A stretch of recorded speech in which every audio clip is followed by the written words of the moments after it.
Welcome to episode 27 of the Forge of Unicorns podcast. Today we're discussing about the hidden connection between talent drain and digital transformation failure, and how to fix it. Hey there, fellow digital warriors. How's the battle going on your side of the screen? Grab your coffee, energy drink, or whatever fuels your day, because we've got some exciting talk coming your way. We're diving deep into the wild world of digital transformation, where the struggle is all too real and the stakes are sky high. Remember our last get-together episode? Yeah, that one where we peeled back the layers on why only a pathetic 7% of digital transformations actually succeed. Let that sink in for a second. 7%. That means a whopping 93% go up in flames, taking trillions of dollars with them. We're not just talking about numbers here, we're talking about millions of lives and families getting caught in the crossfire of corporate fumbling. It's like watching a slow-motion train wreck, and we're all tied to the tracks. Today we're kicking off a 5-part deep dive analysis into the major culprits derailing your digital transformation success. These are the silent killers I've spotted time and again, and trust me, after countless post-mortems with boards and big-shot companies, they weren't even on their radar until they called me in for a last-ditch rescue mission. We're talking about hidden economic assassins that are burning through 15% of the European Union's GDP. And if current trends keep up, by 2027, that could skyrocket to 27%. That's a jaw-dropping figure that should make every C-level exec and employee involved in a digital transformation sit up and ask where their money and efforts are going off the rails. So buckle up and let's start unmasking the first digital transformation failure principle. The first culprit, lack of talent in a dysfunctional environment. So, what's causing this colossal faceplant? Let's cut to the chase. The lack of talent and the dysfunctional environments we're often stuck in are the primary culprits. Companies are trying to sprint in the digital marathon wearing flip-flops, folks. They're stuck with leadership of the previous century academic pedagogy and social cultures that treat IT and innovation like it's got the plate. Talented people are either jumping ship or getting their wings clipped by colleagues who'd rather keep everything status quo. Without the right passionate talents leading the charge in your digital transformation, you can forget about evolving your company or transforming it. No amount of brute force will make it happen. Why is it happening? A quick trip down history. Now let's rewind a bit and give a shout out to Professor Ron Westrum. Back in 2004, he broke down organizational cultures into 3 types with the A Typology of Organizational Cultures publication. Pathological, power-oriented, think Game of Thrones, but with fewer dragons and more backstabbing.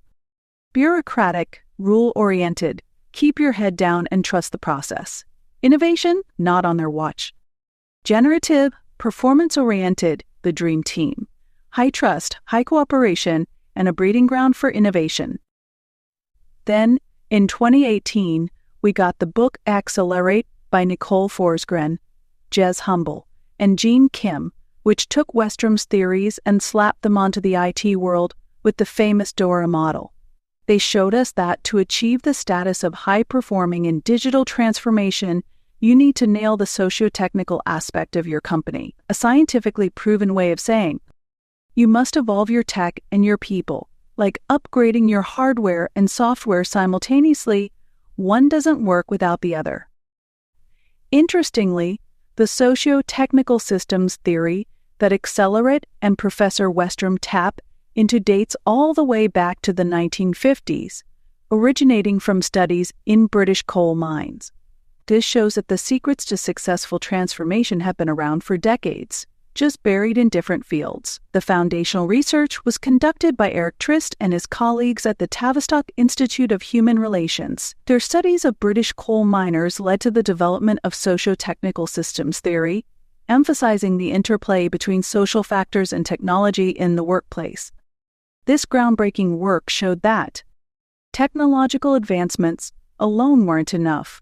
Understanding and optimizing the social dynamics was crucial for improving productivity and job satisfaction.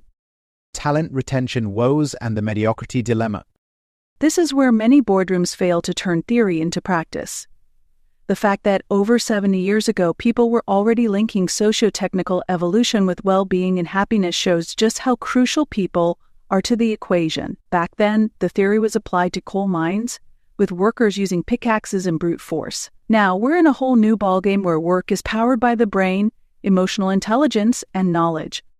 When talented individuals are deprived of fun and psychological safety, they'll perform at best 10% of their potential. Research shows that a simple context switch can sap cognitive power by 50%. A disengaged talent might give your organization only crumbles of their brain power on their best day. What a colossal waste of potential. So listen up, my dear C-level executives, because here's the kicker. In these pathological and bureaucratic cultures, talented folks are heading for the exits faster than you can say, "I'm out to here."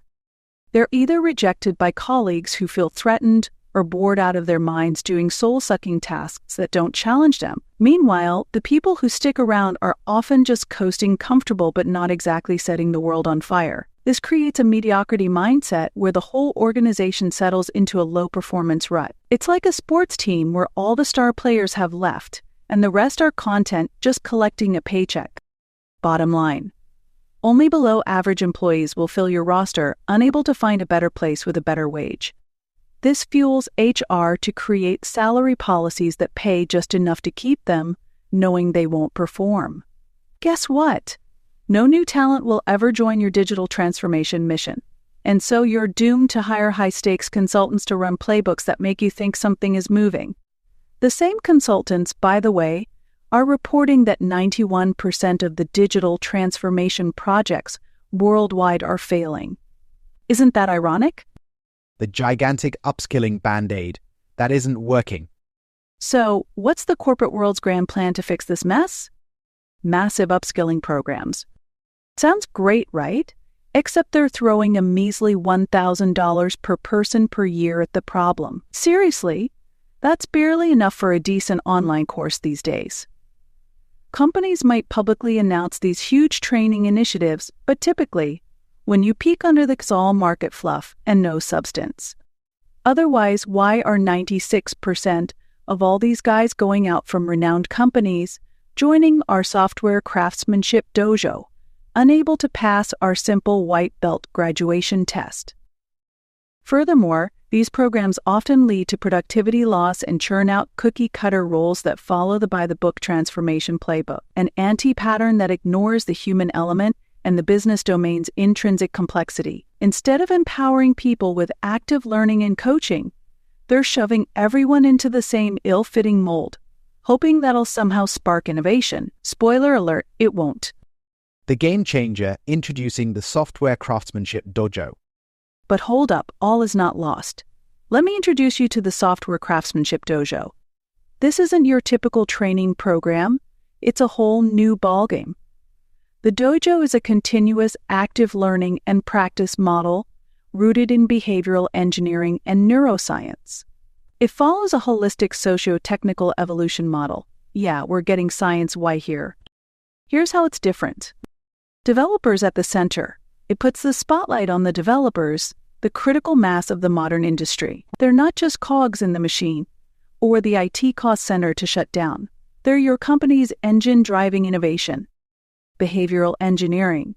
It leverages how our brains actually work to make learning stick and to reduce social friction. No more death by PowerPoint. Welcome to neuroscience and social behavioral psychology. Continuous active learning. It's not a one-and-done workshop like the larger majority of dojo out in the market. It's an ongoing process that becomes part of the daily workflow. Welcome continuous mentoring, tutoring, and coaching, transforming vanilla profiles into the talents your company is so desperate in need of. Formula One standards. Inspired by the high-performance world of Formula One racing, it aims to elevate engineering standards to elite levels. Forget the actual no ethos, zero-quality code of conduct the market has forced you to accept and believe in.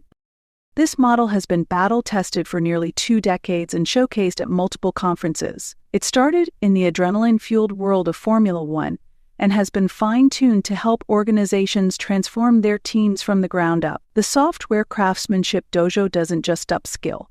It transforms cultures, sparking with the right data to turn pathological and bureaucratic environments into generative powerhouses. Wrapping it up. Time to flip the script. So there you have it, digital comrades. We've got a digital transformation landscape littered with failed projects, wasted money, and disillusioned talent. But it doesn't have to be this way. By understanding the real issues, dysfunctional culture, talent drain, ineffective upskilling, we can start to turn the tide. The Software Craftsmanship Dojo offers a revolutionary data-driven approach that's all about empowering the people who make digital transformation possible with the right tools to take the right decisions. It's time to ditch the cookie-cutter programs and invest in models that actually work. Trying it as the cornerstone of your digital transformation or integrating it into an already started one is your game changer. And trust me, it'll save you a lot of money in the long run. So, are you going to keep spinning your wheels, or are you ready to shift gears and blaze a new trail? The choice is yours, but one thing's for sure, doing nothing isn't an option. Hiring who claims 91% failure rates, asking for an 8-digit invoice either. So try something new and be smarter than your competitors. Let's gear up, get our hands dirty, and transform your organization. Stay tuned. In the next episode, we're going to correlate how the talent issue is affecting the next one, triggering a vicious domino loop, failure to translate economic objectives into tactical goals. Thanks for listening, and please remember to subscribe to the Forge of Unicorns to stay up to date with our latest episodes.